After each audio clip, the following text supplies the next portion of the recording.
My name is Amy. I'm joined today by Selena. I'm still Selena. Coco. Hello. And Carmen. Sup, nerds? And we have Tech Wizard Tyler helping us out today. Mouth Waves twitches. from Tech Wizard. So let's get started. Our topic today is led by Selena. So Selena, you can take over. Hey, I'm Selena. So when Still. I was when I was thinking about what I wanted to talk about, the first thing that came to mind was tabletop role-playing games. So my topic, I'm shocked. Isn't everyone shooketh to their core? I was gonna say, should we all do a gasp? Everyone was shooketh. I don't like that shit, but I do. Anyway, so I wanted to talk about how tabletop role-playing empowered me growing up, and also how it empowered me not only as like a youth, but also as like a woman. So how does it factor into my personality of today is kind of like what I wanted to discuss with you guys. So I've been playing role-playing games ever since like 7 or 8. It's a really fun thing that I like to do with like my family and friends to get closer, but I think it's also kind of has a deeper meaning to me now that I'm older, and I've been able to reflect on it and kind of see the benefits that it's given me kind of throughout my life. So I think the first thing I wanted to do is our ever popular Carmen Explains Things. Oh, fuck. Okay. So that Carmen can explain All right. what tabletop role-playing is in 1 minute. Oh, wow. Because some people might not know what it is. This time? Oh, you never can hold get it. to do You it. can hold And it. Sure. I'm going to start my song. Do your song first. Okay. Wait, this isn't good because I literally know what it is. Yeah, but like not everyone We knows wanna what it hear your is. explanation. Okay. Because some people don't know what it is and they're like, they can't relate. So, in the most Carmen way possible, explain what it is. Okay, I'm going to do that. Okay. But Okay. let Selena sing her song first. Carmen explains things. Carmen explains things. Talking about my only interest. Okay, that's the song. All right. Tell me when. Go. That's done. Go. Okay, tabletop role-playing. Counter to what the title suggests, you actually do not need any type of table to play tabletop role-playing. The very first one I played, I don't believe we had a sheet of paper, which technically might need a table. But anyway, it's entirely in your mind. Even the table can be in your mind if you're like that kind of guy. Wow, that's really meta. Really, yeah. You can have a table if you're a super big nerd. You can have a big map with like little buildings and your little figurines. You've and all got that 30 stuff. seconds to maybe actually explain You're what it just is. talking about tables, Carmen. Okay, it is a game that is completely made up in someone's head. They make up a story, and it's like a choose-your-own-adventure where you make your own character, and then based on what the person who invented the game says, you get to choose what your character does, and then the person running the game decides if you die or not, and then you roll dice, and that also helps your decisions. And that is how you would play a tabletop game with or without a table. And also, just for an addition, in the game we're playing right now, Carmen had to be made basically invincible to not die. Yeah. And just ruin the entire They are game. not easy games to play. Okay, but I think are. that's because Carmen Beautiful. basically You always have such a plays strong the chaotic same energy. character. Your chaotic Which is energy is too chaotic. concentrated. Literally played Neutral. one. I played one, and this is the second one I'm playing. So yes, I am trying Carmen's my best. personality is just, hey, there's goo on a wall. I'm gonna touch it. Yeah. And we're all like, don't touch If it. you took the time to describe so intricately this goo that is on the wall, of course you're supposed to interact with it, or else why would the person inventing the game? Carmen, when I say it's a Stargate, don't fucking touch it. That is literally an invitation to touch it, Amy. Oh my god.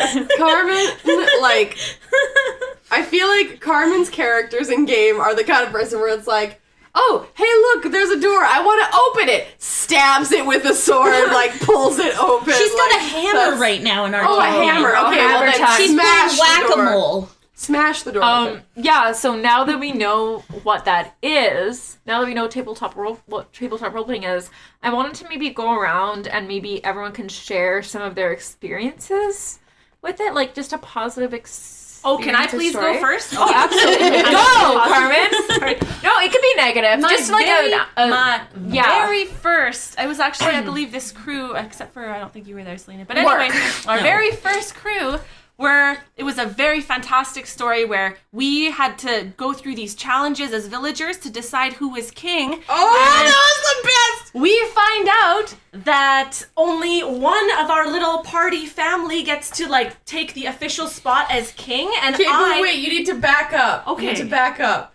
Oh, do I? Do Yes. I, Cosette? Yes! Please, back because, it up. Because my character really wanted to be king, and Carmen's character really wanted to Dibs be it king. first. Well, but no, we didn't dibs because Yes. we didn't realize that only one person could. So we didn't dibs. You went and signed up, and then I was Yes. like, well, I'm gonna go sign up. And I go to sign up, and they're like, yeah, someone from your family already came, only one per family. And we both had dagger eyes for each other. Yeah. And then the conversation that ensued, do you want to tell the out-of-game conversation we had? I Do you remember that? Oh, okay. I So don't. we're literally, I tell this story all the time, it's so funny. Okay, so so we're as a group trying to decide which one of us gets to be the one who enters the competition.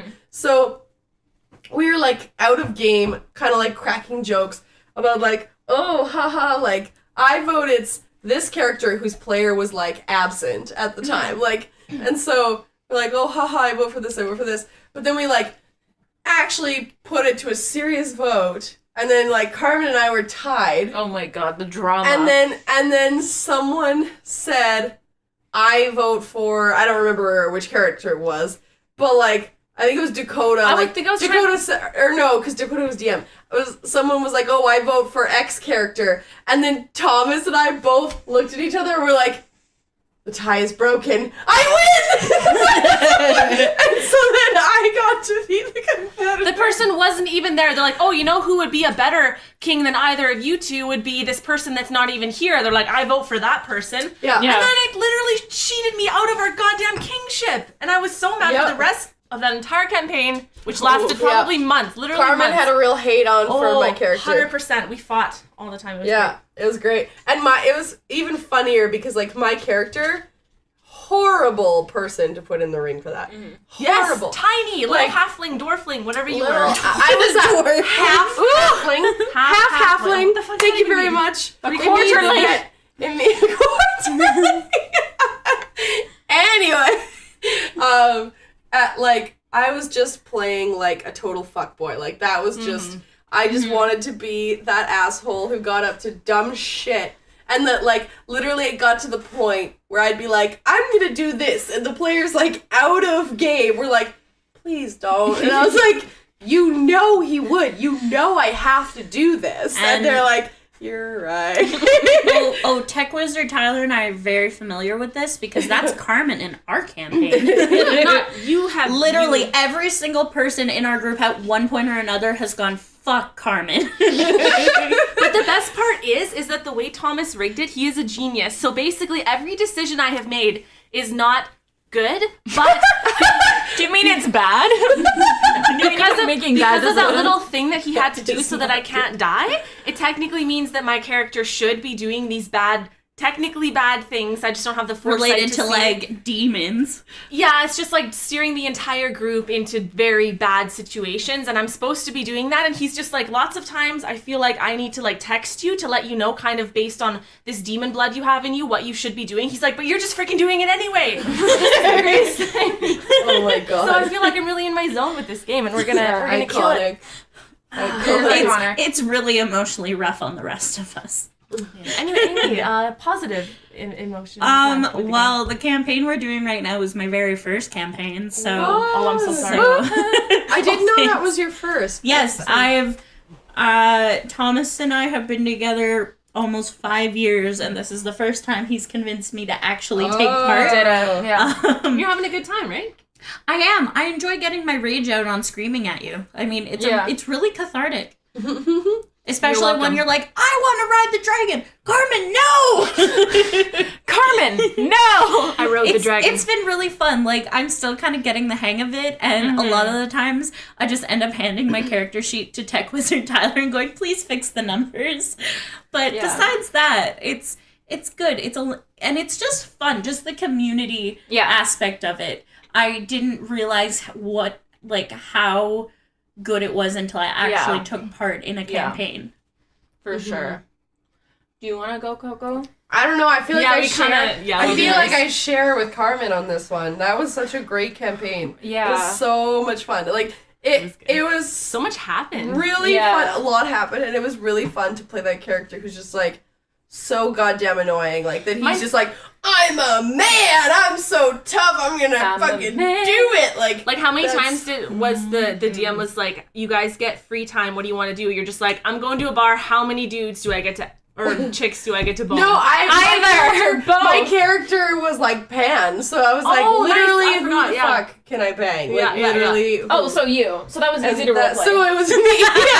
It was me, really. That one bit of the character was just me playing And how many times did someone rip on you and you were like, craft sick burn, and then you rolled this dice because you couldn't think of anything. I got the skill craft sick burn, and it usually didn't turn out well for me. Like, I usually got really If we ever make merch for this podcast, we need to make, like, a shirt that says that.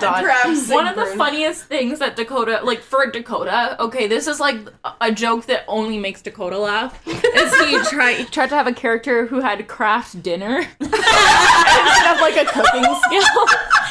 I'm pretty sure that one of the characters in our campaign is the one who does all the cooking whenever they can. And that would be Tech Wizard Tyler. Tech Wizard Tyler just takes care of us in every aspect of life. So basically Tyler's playing themselves. Like, that's just... Still does not have craft It's dinner. done really well, though, because we need the the rationality and the sensibility of Tyler when we have Carmen to deal with. Oh, that's the truth.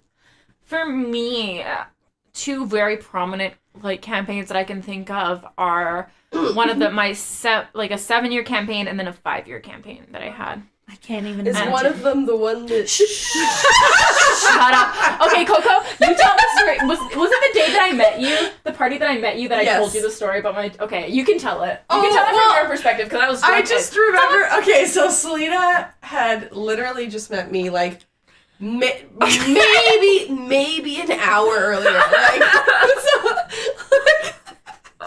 you can tell the actual story of the tattoo, but I'll get into... So she's known me maybe an hour, and, like, she's like, oh my god, I have this tattoo, like, that's... I think I brought up that I, like, played D&D with those folks, like, when I first met them. Yeah. And so you were like, oh my god, role-playing. I have a tattoo from one of my campaigns. She's like, let me show you. So she takes me into the bathroom, takes her shirt off. That's not gay. Because it's on her shoulder.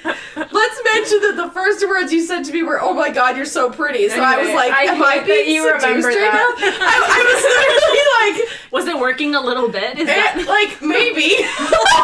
Oh my god, I hate you. I was like, I can't tell if I'm being hit on right now. Oh my god. But then you, like, came and, like, took your shirt off and were like, look at this tattoo that you just told me about. And I just stood there in awe of this person I literally just met who took me into a bathroom privately to take their shirt off for me. And I was like, what is happening? I like the best part when you're talking about the campaign and you're like, I spent 7 years, not 7 games, 7 of my human years on this campaign. And I'm 22, ladies. Ladies. So, I say ladies as, like, a gender neutral term. Like, ladies, but, like, with that, like, lots of E's and Z's. So it's, like, sarcastic. Like, that's what I mean by ladies. Anyway. Whenever I hear anybody go ladies, all I think of is a song from Hamilton, because Thomas is corrupting my brain. Yeah. Sorry, continue. Ladies. Yeah. So you can tell the actual story of your tattoo. Oh, it's just a tattoo of, like, our ship. So, like with the rigging and everything of, like, the style of ship that we had in this 7-year long campaign. But yeah, it was really important to me as, like, kind of a going through life thing, because it was with my family. So it was, like, me, my sibling, my mom, and my dad who GM'd it. And it was like... GM or DM? It's called GM and Game Master. It doesn't, you know what? It doesn't matter. In anything that's not D&D, it's called GM. It's the DM, but it's like the GM is like what we... Got you. I know. It doesn't matter. Terminology is stupid. Yeah, so I just got, like, our ship. But it was really, like, important to me. I loved that character. And one of my favorite things about role-playing for me is, like, learning about the character as you go. So it was really important that, like, I tried to fulfill her goals And, like, I really got a strong sense of, like, who she was as a person. Mm-hmm. And I don't think I would have, like, the perspective that I have now without her. Because she had to, like, persevere a lot through a lot of, like, really difficult life things. Like, the biggest regret in, like, role-playing campaigns is that character never found her son. Oh. So, yeah, I know, it's awful. So, in my background, that's kind of, like, randomly generated. So, in my campaigns, you have a very detailed background of your history. So, you have, like, who your parents are, like, where you were born, when you were born, you know, who your aunt, everything, right? Yeah, I've seen their character sheets. They're intense. Yeah. So they're on Excel. Like, yeah, her Wow. dad has this entire world, like, constantly running. yeah, on well, some he system. actually has a universe, because sometimes what happens in space affects what happens on our Right. continent. Oh my god. No, he's literally, it's a lot. Like, It's how a lot. does he, It's a lot. like, how does he It's a lot, manage that? Like, Because my dad's probably the smartest person ever, and so he has, like, people, I don't know. I think he probably, like, is, on, like, a real note, like, maybe top 10. So he has, like, really, he just builds a lot of systems so it does all the work for him. But that takes, like, a lot of time. Mm-hmm.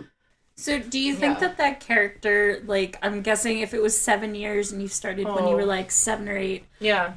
was, like, really formative years of your life? Do you think that, like, you played out things that were, like, going on in, like, real life in this character to kind of, like, process things? I think the great thing about... Now, I'm very lucky in that my dad's world was really great for forming morale. So what I mean by that is women exist and women are treated like people. Those are two really important things, by the way, for all of you people who want to, like, run a world. Have women be in the world and then have them be people. So it was very, in terms of, like, sexism was portrayed as sexism. Mm-hmm. So it was always, like, it didn't mean that it didn't exist, because my dad is a very realistic person when it comes to gaming. So, like, there are instances of, like, racism or, like, sexism or, speciesism, I guess, is a thing, because there's more than, anyway. So, like, there are, like, very negative things that happen, but, like, it's framed as a negative thing and not as, like, part of reality. what is to be decided. expected. So, like, you can, like, take a stand against it, and it kind of gave us the opportunity to, like, really decide what we cared about. So it's kind of like great. a practical way to address A lot social of- inequality yeah, exactly. and how to manage it And in a every way day. that it's not, like, directly, like, hey, maybe don't hate whatever, you know? Maybe don't be an asshole. It wasn't that. It was, like, there's an infinite amount of choices you can make. This is the situation. And then we could, like, part of the choices that we had is to not deal with the situation, right? Because the way, it's like a sandbox campaign, so you can really do whatever the fuck you want, right? It's the whole, thing. So what I really appreciated about it is it gave me a lot of, like, real life confidence, like, for sure, because I knew that I could do strategy decision making. I knew that I could talk to NPCs. You know, I knew that I could even, like, strategically think about what herbs and herbals to buy, or, like, what to spend our money on in town. Like, you know what I mean? It's, like, very, very practical. My mom actually wrote her thesis paper on how role-playing benefits children, like, for real. Cool. Okay. Yeah, so she, like, actually did. So, but I agree with it, like, 100%. I think it's super beneficial. Well, I was gonna say, did you ever, like, talk about things that were going on in your life that were, like, challenging, and then you kind of noticed that he brought them into the game too, or did it help you in that way, or was it kind of just independent? Well, I think from what I kind of saw, it was very, like, that's how the world is. So there were a lot of, like, mature themes as a young person that, like, we had to be okay with dealing with. So, which, like, we were. In terms of, like, a specific thing that I was dealing with. Like, especially as a teenager, you know, lots of times, Yeah. I don't know, you go through, like, some big dramatic thing that maybe isn't a big deal in the eyes of, like, an adult like your dad, but, like, to you at the time, it's a huge deal, and then he can kind of frame it so that, I'm I don't trying know. to think. or not really. I'm not 100% sure. One of the best examples I have for that is one of my friends, like, really, really, really liked playing role-playing. I just won't name their name for the sake of, like, privacy, but their parents didn't really understand. So, like, they didn't really, like, understand, like, their interests super well, but they knew whenever their kid came to our house to game, they were super happy, right? So, like, my dad definitely made sure that, like, that person had importance, I guess, in the, like, and, like, had moments to shine and, like, had interactions and, like, had things that would help build up confidence and stuff like that, which was really nice. Which is not an easy thing to do It's either for, like, really, a temporary character. Yeah. Well, I think that, like, one of the great things about it is, like, teaching empathy. That's one of the things I like about role-playing, is because you have to feel real feelings about things that aren't happening. Yeah. So, like, I have to care that this village is being overrun by spiders, and, like, these people are, like, losing their homes. I have to care about that, because that's what, like, drives us to action. I have to care about my teammates and make decisions that are in the best interest of the team versus in the best interest of winning, or in my best interest. Does that make sense? Oh, yeah. Yeah. Well, I just wanted to go back to you saying that your mom's thesis about how it helps kids. I think it was, I could be totally wrong. I think it might have been, I was listening to a Cracked podcast, and they were talking about how in some jails they use D&D kind of as a rehabilitation in a way that, I see that they had to develop, like, relationships with the other people who were in there. And then when people got out, because when you get out of prison, there's you don't have a lot of interaction anymore. Your kind of social stability and system is gone. So the inmates actually would go back and reform their groups out in the real world, because that was their way to have some sort of positive social interaction. I agree 100%. I think that the friends that I've, like, gamed with it's a really big deal, like, for me, because you really get to see their true nature.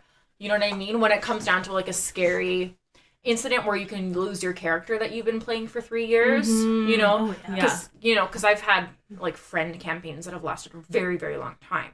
Like, it's not just, like, my family. Or, like, how are you going to behave when your character gets this opportunity but it would cost someone else? Like, I think that that's a really great way to know someone, is to, like, sit down with them and play a role-playing game. Are they going to be behaving? Like, do they think it's fun to behave selfishly? I honestly, like, don't find that fun. Like, I don't know. I think I'm, like, pretty ingrained to, like, help and stuff. Yeah, like, I think parts of me are always going to be in, like, whatever characters I play. But I think that it's, like, interesting, too, because when you're a kid doing it, I only started playing it when I was already, like, well into my 20s. So, like, as a kid, if your parents do it right, you can start to kind of see consequences of your actions later down. Whereas, like, when you're an adult, it's more like you've had to experience those consequences to know. So for, like, a kid playing it, how you're so into your character and, like, you, I feel like you take it a lot. Whereas me, with my character, I'm kind of like, I can do whatever I want in this world and the consequences don't matter, because in real life they do. Whereas you're just like, these consequences are, like, almost, like, more real to you in the game than they are to, like, me. Yeah, no, they're super real for me. It's just because I've definitely seen that there's a lot of consequences, like, and it's hard when you know that because of your actions, like, something else happened, even if it is in a game. Like, because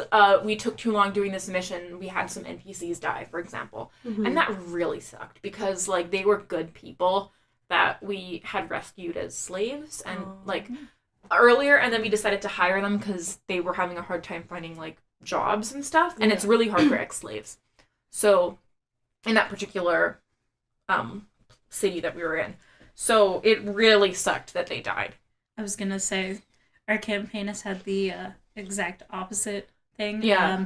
We've killed off almost everyone we've tried to save. Oh my god. I would But again, be... there's not, like, that connection. Yeah. It's more like, I can do literally anything here. I can do, like, the worst thing, or I can do the best thing, and I don't even care what the outcome is, because it's still going to be a fun game. Well, it's almost. a great way to, like, explore what makes you feel excited, or what, like, is interesting to you, right? Like, it's because there aren't any real consequences, you know, outside of the game.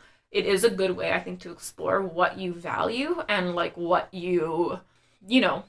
But it's like completely different when you've been playing it for 3 years versus like a couple months, which is the longest I've ever done it. So that's we've been going almost a year. You realize that, right? Yeah, but like only once sometimes not for a couple months, you know? Still. Yeah. Okay, I have one question that I feel like has to be asked. Why is your favorite system, Rolemaster, better than D&D? Okay. But we only have we should do a 60 so much time left. And so this is the perfect time for the return of everybody's favorite or least favorite, depending on how you feel, segment. Selena hates everything. No, hates on the things you love. Oh, sorry. Selena hates on the things you love, especially. Selena hates the things you love. Time to shit on D&D. Do I have a minute? Like, how does this work? Yeah, I think we should cut it. If I have a minute, you have a minute. Okay, let's go. But I don't have like a timer. Let me get the timer. Thank you. Sorry if you hear little scratches in the background. My adorable corgi is wandering around. But nobody can be mad at corgis. Okay. Are you ready? No. Are you ready? Go. It's because I could, like, go on about how much D&D sucks. But, like, okay, here's the thing with D&D. I'm so intimidated. How do you do this, Carmen? Okay, so with so no one knows what Rolemaster is because it's, like, notoriously hard to GM. So I'll admit that. Basically, it's an open-ended system, so it can be open-ended upwards, where if you roll, it's a D100, so if you roll 96 or higher, it keeps going forever. And if you roll really low, like, that can have, like, negative consequences as well. So what I like about the system is that anything is possible. So even though it might be extremely unlikely that a first-level teenager with a butter knife could kill a 20th level Dark Knight, you know what I mean, that's charging at him, like, there's still a small chance that you can kind of accomplish anything. And I really like the combat, and the magic system is really good. It's so good. There's so many spell lists. It's the only one that makes sense. Every other magic system sucks. Google it! That might be the best ending. Just Google it. Yeah. On a real level, like, I get, like, there's a lot of reasons why people play different systems.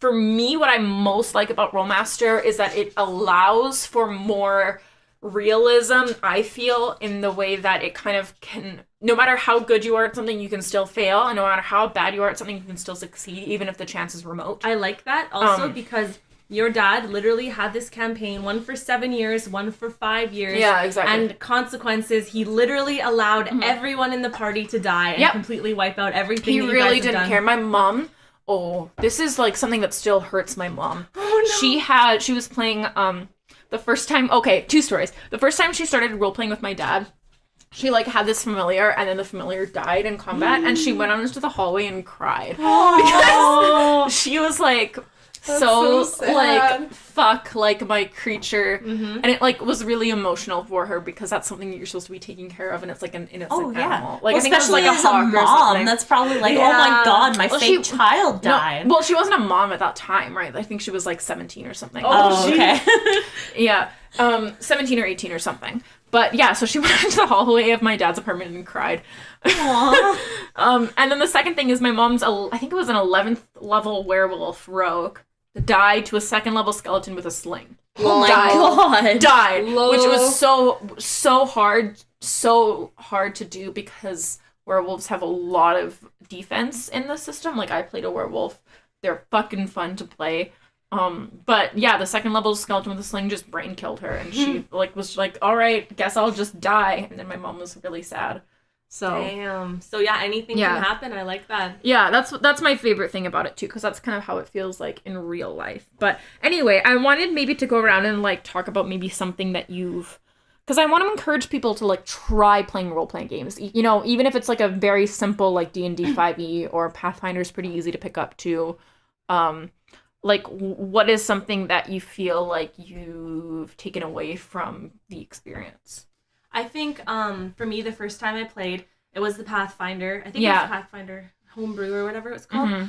And I was very intimidated because basically the DM was like, okay, you guys are in town. What do you want to do? Yes. And I was like, what can I do?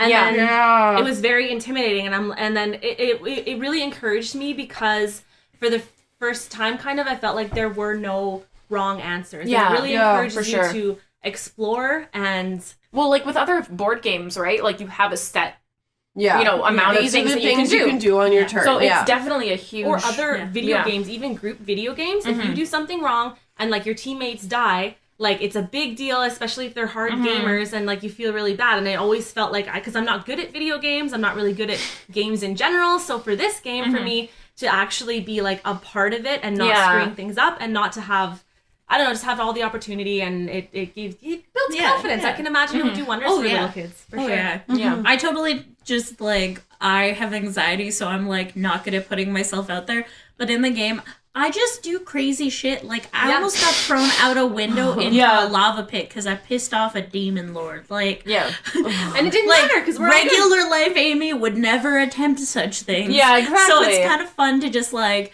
go, well, fuck it. I guess I'm doing this, and just see what happens. Like, the terrible rolls I make, and just learning to, like, roll with the punches, because I feel like some people just don't handle that well. Whereas in D&D, it's like a really no consequences space to, like, try it out and see what happens. Yeah. So I think that's kind of what I take away from it. Yeah, that's a good answer.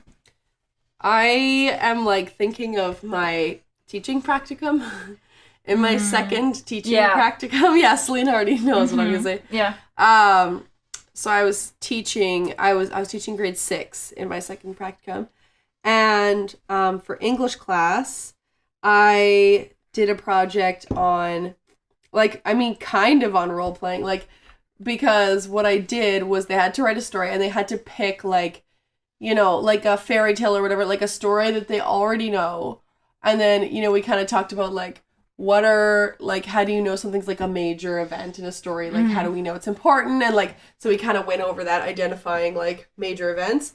And then I was like, okay, so you're going to take this, whatever story it is that you picked, and you're going to, like, kind of pick your major events. And anytime you're going to, like, write the story from the beginning as it happens. And then when you hit that major event, you have to, like, roll a d20 and, like, see how well successful were they. So I had to, like, explain the mechanics of rolling for stuff. So it was, like, a lot of lead up to do it, but, like, once I had, like, explained that to them, I kind of had a range of, like, if you rolled this to this, you totally bombed it, like, you probably spiraled into something else awful, like, you know, so I kind of explained, like, what each role meant, like, and then I was like, okay, so what happens if you, like, roll a 2 on that thing? Does that happen in the story? And they're like, no. And I'm like, heck no, you're gonna change the story. So then they would, like, go through the story from there as things were, like, different, and then kind of, like, see how it turned out. It was a really cool project. Yeah.